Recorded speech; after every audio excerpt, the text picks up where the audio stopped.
daw ngayon ang mga karpintero, hindi lang dito sa Pilipinas, kundi pati abroad.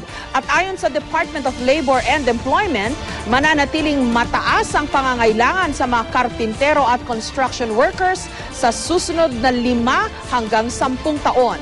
May report si Lay Alves. Lagari rito, pukpok doon, liha rito, katam doon. Dahil kaliwat kanan ang construction ng mga gusali gaya ng mga condominium, apartment, hotel, restaurant at iba pang mga commercial building, in demand daw ngayon ng mga karpintero.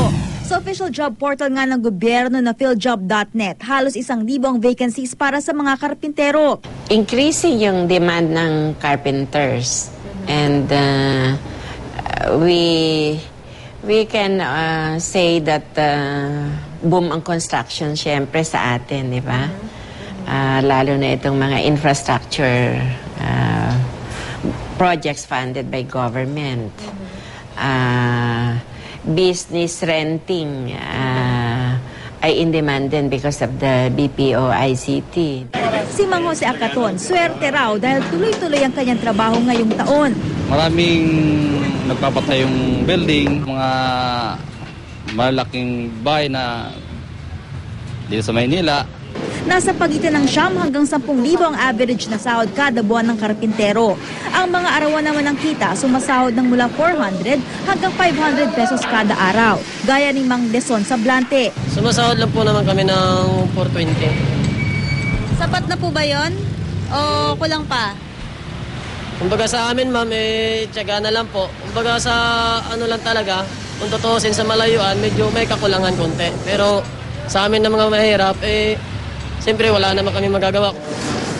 Buwan din daw kumabakante ang ilan. Paminsan-minsan ma'am, wala. Paminsan-minsan mayroon ma'am, hindi diretso ma'am.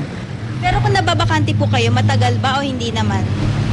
Medyo may katagalan ma'am, mga 2 buwan yan ma'am.